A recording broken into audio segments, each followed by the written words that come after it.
Assalamualaikum teman-teman. Di sini saya akan mempresentasikan tentang gambaran pengertian ilmu fonologi, sejarah, cabang, dan peran ilmu fonologi dalam pelajaran linguistik. 1. Pengertian ilmu fonologi. Fonologi adalah ilmu yang mengkaji bunyi atau fonem bahasa, proses terbentuknya dan perubahannya. Menurut Abdul Chair, secara etimologi, istilah fonologi ini dibentuk dari kata fon yang bermakna bunyi dan logi yang berarti ilmu. Jadi secara sederhana dapat dikatakan bahwa fonologi diartikan sebagai kajian bahasa yang mempelajari tentang bunyi-bunyi bahasa yang diproduksi oleh alat ucap manusia. Istilah fonem dapat didefinisikan sebagai satuan bahasa terkecil yang bersifat fungsional. Artinya, satuan fonem memiliki fungsi untuk membedakan makna. Varian fonem Varian fonem berdasarkan posisi dalam kata, misalnya fonem pertama pada kata makan dan makna secara fonetis berbeda. Variasi suatu fonem yang tidak membedakan arti dinamakan alafon. Fonologi terdiri dari dua bagian, yaitu fonetik dan fonemik. Yakni perbedaannya adalah fonetik adalah bagian fonologi yang mempelajari cara menghasilkan bunyi bahasa atau bagaimana suatu bunyi bahasa diproduksi oleh alat ucap manusia. Sementara definisi dari fonemik adalah bagian fonologi yang mempelajari bunyi ujaran menurut fungsi sebagai pembeda arti. Fonologi itu berbeda dengan fonetik, yakni fonetik mempelajari bagaimana bunyi-bunyi fonem sebuah bahasa direalisasikan atau dilafalkan.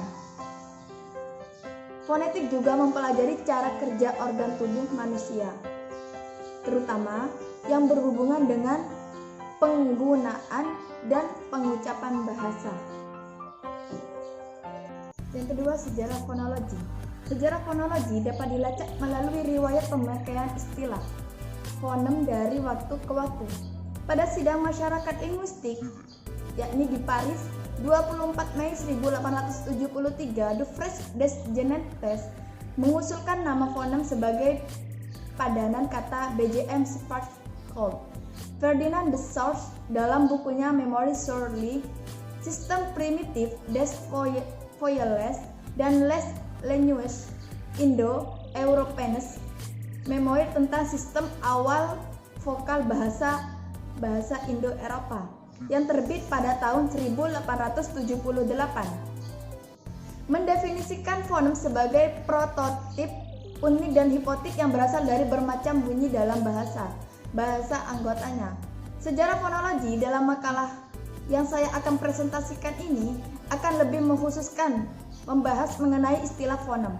Gambaran mengenai perkembangan fonologi dari waktu ke waktu dapat dilihat lewat berbagai aliran dalam fonologi. Di dalam sini ada 3 aliran. Yang pertama adalah aliran Kazan dengan tokohnya Nikolaj Krasicki. Aliran ini mendefinisikan fonem sebagai satuan fonetis tak terbagi yang tidak sama dengan antroponik yang merupakan kekhasan tiap individu. Tokoh utama aliran Kazan adalah Baudouin de Courtenay. Menurut linguis ini, bunyi-bunyi yang secara fonetis berlainan disebut alternan yang berkerabat dengan histeris dan etimologis. Jadi meskipun dilafalkan berbeda, bunyi-bunyi itu berasal dari suatu bentuk yang sama. Pada 1880, Courtenay melancarkan kritiknya terhadap presisi atau beberapa fona yang dianggapnya tidak bermanfaat. Pada 1925, Paul Passy mempertegas kritik tersebut. Yang B adalah aliran Praha. Kelahiran fonologi ditandai dengan Proposition 22.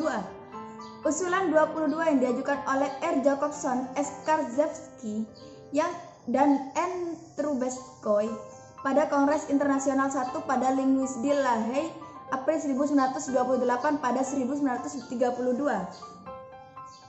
Sejumlah ciri fonis yang mampu membedakan bunyi bahasa tertentu dari yang lain. Sebagai cara untuk membedakan makna kata, jadi konsep fonem merupakan sejumlah ciri pembeda, ciri signatif. Yang C adalah aliran Amerika. Tokoh aliran ini adalah Edward Sapir, 1925, seorang enolog dan linguistik pertama, terutama memiliki bahasa-bahasa Indian Amerika menurutnya. Sistem fonologi bersifat fungsional. Kiprah Sapir diteruskan oleh penerusnya dari Yale, Leonard Bloomfield, yang katanya menjadikan dirinya bapak linguistik Amerika selama 25 tahun. Pada buku itu, Bloomfield menjelaskan bahwa hal tentang definisi-definisi mutakhir tentang fonem, istilah ciri pembeda, zona penyebaran fonem, kriteria dasar dalam menentukan aposisi fonologis, dan lain-lain. Terinspirasi oleh Baudouin de Courtenay yang memakai fonem sebagai realitas psikofonetis, Jones menggambarkan fonem sebagai realitas mental. Maksudnya dalam studi tentang sifat alamiah fonem, kita juga dapat menggunakan baik intuisi, rasa bahasa maupun cara-cara lain yang bersifat psikologis. Hal ini menunjukkan bahwa Jones lebih suka pada sifat fonem, alih-alih fungsinya. Dengan sudut pandang seperti ini, sebenarnya Jones juga sudah memasuki daerah kerja fonologi. Dalam analisisnya, ia memasukkan data fonologi tertentu, namun dengan menyingkirkan sudut pandang fonologis. Perkembangan fonologi tahun 1960-an sampai 1970-an menandai dimulainya kajian-kajian empiris tentang bahasa Indonesia maupun bahasa-bahasa lain. Contoh karya-karya yang muncul antara lain, yang pertama, artikel tentang fonologi bahasa Jawa dan sistem fenomena dan ejaan 1960 oleh Samsuri. Ciri-ciri penelitian pada saat itu adalah dipengaruhi oleh gerakan deskriptivisme, menganut aliran neo-Bloomfieldian dan bersifat behavioristik, ketat dalam metodologi dan bahasa lisan sebagai menjadi objek utama. Lalu pada tahun 1970-an masuk konsep fonem dan wawasan tentang unsur suprasegmental oleh Amron Halim dan Hans Lapoliwa dengan fonologi generatifnya. Namun untuk mengetahui perkembangan mutakhir linguistik Indonesia saat ini diperlukan survei lagi yang lebih mendalam. Dan yang ketiga adalah membahas tentang cabang-cabang fonologi. Sudah benar-benar sebelumnya bahwa fonologi dapat dibagi menjadi dua cabang, yaitu fonetik dan fonemik. Berikut penjelasan lebih lanjut mengenai fonetik fonologi. Yakni nomor satu adalah fonetik. Fonetik adalah cabang linguistik yang memiliki bunyi-bunyi bahasa tanpa melihat apakah bunyi-bunyi itu dapat membedakan makna kata atau tidak. Jenis-jenis fonetik berdasarkan mana beradanya bunyi bahasa itu sewaktu dikaji fonetik, jadi dibedakan menjadi tiga. Terus fonetik artikulatoris. Artikulatoris fonetik disebut juga fonetik organis atau fonetik fisiologis yang meneliti bagaimana bunyi-bunyi bahasa itu diproduksi oleh alat ucap manusia.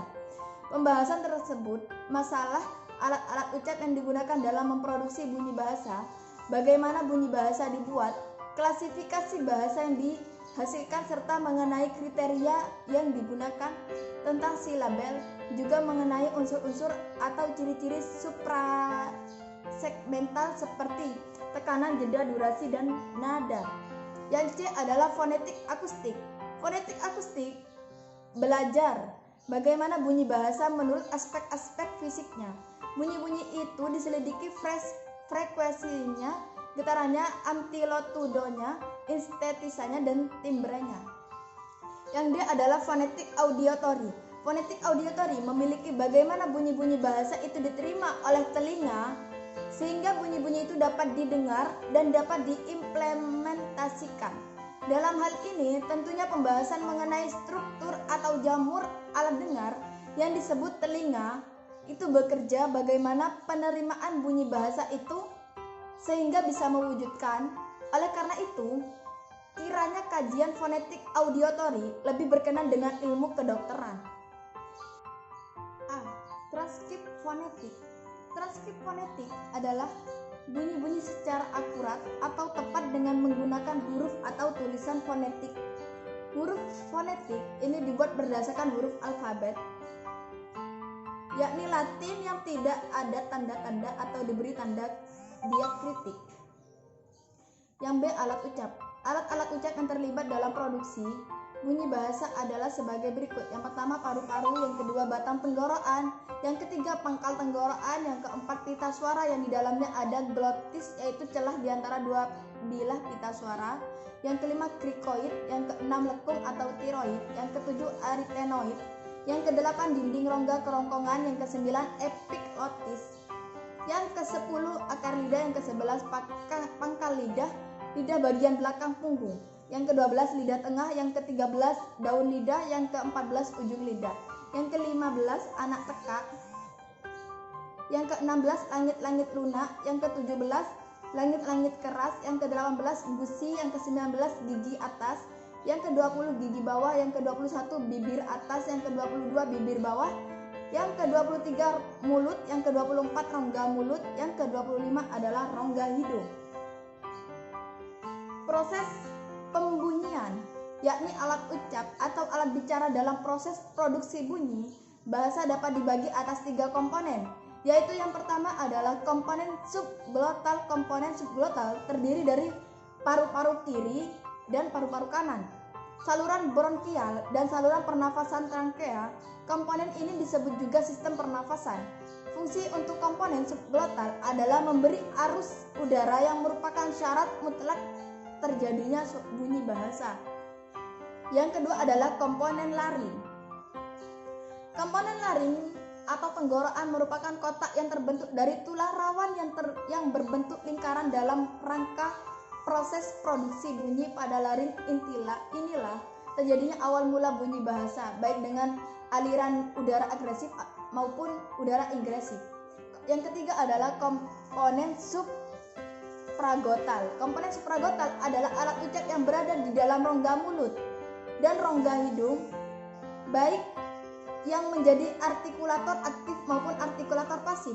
Secara umum, titik artikulasi pertemuan antara artikulator aktif dan artikulator pasif yang mungkin terjadi dalam bahasa Indonesia adalah artikulator bilabial, bibir bawah dan bibir atas, artikulator labiodental, bibir bawah dan gigi atas, artikulator interdental, artikulator opikondental, artikulator apikoalveolar, artikulator laminodental, artikulator lamionopatal, artikulator lamioalveolar, artikulator dorsopalatal, artikulator dorsovelar, artikulator dorsovaulus, artikulator oral, artikulator radikofaringan. Yakni yang D adalah jenis-jenis bunyi bahasa. Bunyi-bunyi bahasa yang dihasilkan oleh alat-alat ucap berdasarkan kriteria tertentu dibedakan menjadi berikut.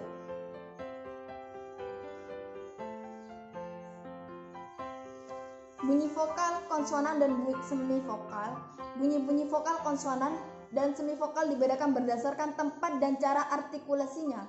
Vokal adalah bunyi yang dihasilkan dengan cara setelah arus udara kadaluarsa keluar dari glotis celah pita suara, lalu arus ujar hanya diganggu atau diubah oleh posisi lidah yang dibentuk mulut. Contoh bunyi I, bunyi O, dan bunyi U.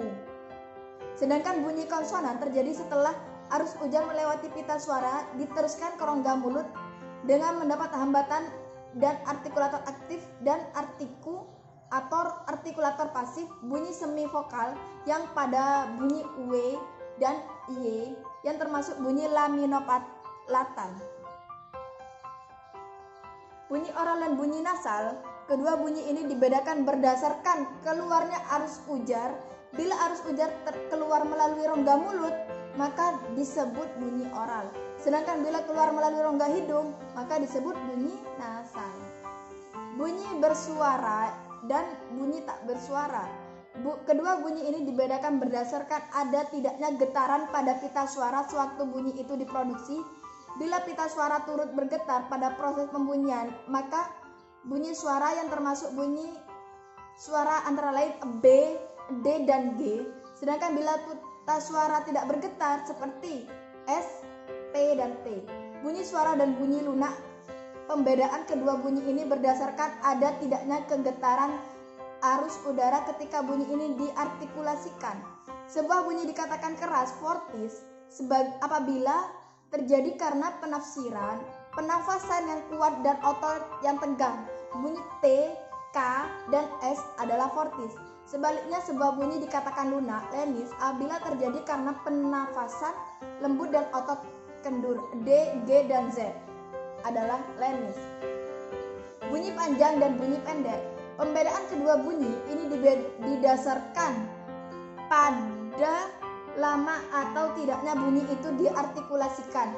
Baik bunyi vokal maupun bunyi konsonan dapat dibagi atas bunyi panjang dan bunyi pendek, bunyi tinggal dan bunyi rangkap. Perbedaan ini berdasarkan pada hadirnya sebuah bunyi yang tidak sama sebagai satu kesatuan dalam sebuah silabel. Bunyi rangkap vokal disebut diftong dan bunyi tunggal vokal disebut monotong. Bunyi rangkap konsonan disebut klaster. Contoh bunyi rangkap vokal tersebut bunyi A dan I. Contoh bunyi rangkap konsonan seperti K dan I. Bunyi nyaring dan tak nyaring. Perbedaan bunyi ini sedang berdasarkan derajat kenyaringan, sonoritas, bunyi-bunyi yang ditentukan oleh besar kecil ruang rasional. Bunyi vokal adalah jenis bunyi bahasa yang ketika dihasilkan atau diproduksi setelah arus ujar keluar, glotis tidak mendapat hambatan dari alat ucap melainkan hanya diganggu oleh posisi lidah, baik vertikal maupun horizontal, dan bentuk mulut. Bunyi vokal dapat diklasifikasikan sebagai berikut: tinggi rendahnya posisi lidah, maju mundurnya lidah, struktural bentuk mulut. Bunyi diftong. Unsur suprasegmental itu ada tekanan, nada, dan jeda. Fonemik adalah cabang kajian fonologi yang mengkaji bunyi-bunyi bahasa dengan memperhatikan fungsinya sebagai pembeda makna atau kata. Gugus fonem dan deret fonem. Gugus fonem adalah dua buah fonem yang berbeda tetapi berada dalam sebuah silabel atau suku kata. Sedangkan yang dimaksud deret fonem adalah dua buah fonem yang berbeda berada dalam silabel yang berbeda meskipun letaknya itu berdampingan. Distribusi fonem bahasa Indonesia. Yang dimaksud dengan distribusi fonem adalah letak atau beradanya sebuah fonem di dalam satu ujaran yang disebut morfem. Secara umum, fonem dapat berada pada posisi awal kata, di tengah kata maupun di akhir kata. Perubahan bunyi atau fonem di dalam praktek bertutur fonem atau bunyi bahasa itu tidak terdiri sendiri melainkan saling berkaitan di dalam suatu runtunan bunyi. Oleh karena itu, secara fonetis atau fonemis, akibat dari saling berkaitan dan mempengaruhi bunyi-bunyi itu bisa saja berubah. Yang keempat, yang terakhir adalah kedudukan fonologi dalam ilmu linguistik. Yang pertama, dalam bidang morfologi yang berbicara tentang proses pembentukan kata, kedudukan fonologi berfungsi untuk menjelaskan proses pembentukan kata hingga variasi yang muncul dalam pembentukan kata. Contoh, Anda perhatikan kata membaca, mengaku, dan melawan. Yang kedua, dalam bidang sintaktis atau ilmu tentang kalimat, kedudukan fonologi berfungsi untuk membedakan makna kalimat dari segi jeda, tekanan, dan intonasi. Coba Anda bedakan ayah Budi strip di rumah sakit strip 2 dan ayah Budi di rumah sakit garis miring 1 menandakan Anda jeda dalam ragam tulis ditandai dengan tanda koma. Sedangkan garis miring 2 menandakan intonasi final yang dalam ragam tulis ditandai dengan tanda titik.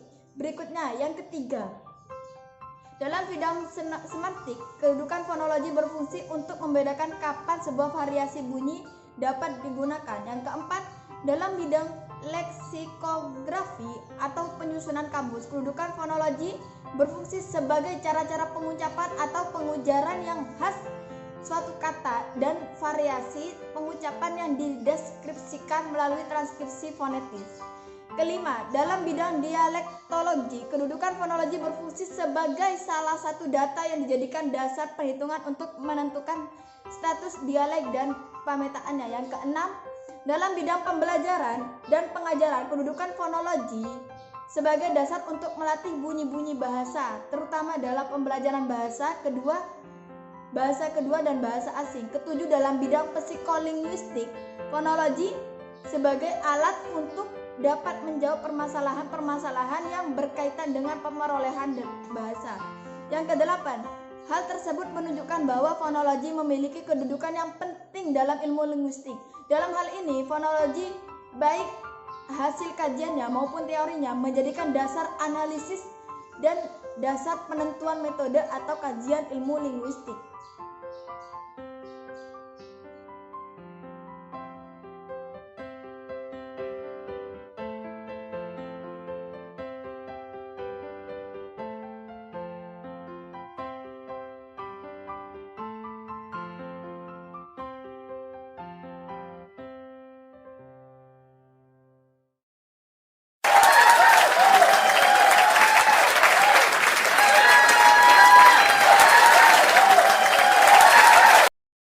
Sampai jumpa kembali teman-temanku. Wassalamualaikum warahmatullahi wabarakatuh.